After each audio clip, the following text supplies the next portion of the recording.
When, where, and for how long? The best time to meditate is any time you can. The best place to meditate is wherever you can. And the best duration is for as long as possible or necessary for you to get what you wish out of it.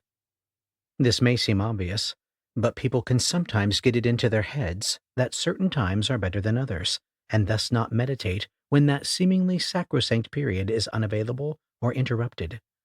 They may feel that special places or special circumstances, special cushions, special noise levels, special surroundings, special props, special garments, etc., are oh so necessary. And if these are not available, then they may feel frustrated and unable to practice. They may feel that a certain minimal amount of meditation time is necessary, and thus find themselves unable to make use of whatever time they do happen to have.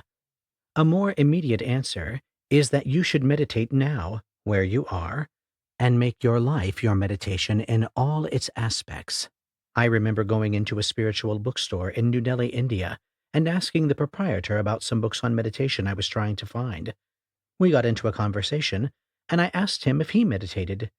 He was dusting off a book at the time, and he said with a twinkle in his eye, "This is my meditation." To some, this may sound trite, like some sort of idealized New Age dream, but it is where all this leads, so you might as well start getting used to it. If you have 2 hours each day for meditation, great. If you have 2 jobs, 6 kids, and just can't find more than 5 minutes each day for meditation, make good use of what you've got. There have been times in my life when I was very grateful that I had 20 hours a day to practice. On the other hand, when I have had only 10 minutes a day for formal practice, I have been grateful for the sense of how precious those 10 minutes were. Skillful urgency and well-developed gratitude for a chance to practice at all can allow us to really use limited stretches of time to their fullest. If you can take off a month each year for intensive retreats, wonderful. If a weekend retreat once a year is all you can do, go for it. In short, honor where you are and what you can realistically accomplish given your current circumstances. If these are not entirely to your liking, and you want to take more time for practice, work on rearranging things in a way that leaves you with a life that you still find fulfilling should you later decide to practice a bit less. Luckily, meditation is an extremely portable endeavor. You don't have to lug around special equipment, have other people around, or schedule an appointment.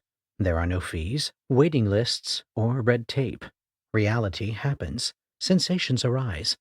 If you are paying careful attention to them, really feeling exactly what it is like to be here now, you're doing it. It's just that simple. Nearly all activities benefit from increased attention, so this paradigm of increasing daily life presence transmutes your seemingly non-meditative activities into meditation. While I have come to appreciate ideal meditation conditions and their obvious benefits, I have also had profound insights and extraordinary experiences in places that would hardly be considered ideal, such as in the break room at work or while brushing my teeth. While I appreciate the additional depth of long periods of uninterrupted practice, I am certain that being able to make use of little bits of time here and there has done much to move things along. I have sometimes meditated when reclining before sleep, when reclining in the morning before I get up, when I wake up in the middle of the night, before catnaps on the couch, during lectures and meetings, noting boredom, and in the lounge of the school I attended before afternoon classes.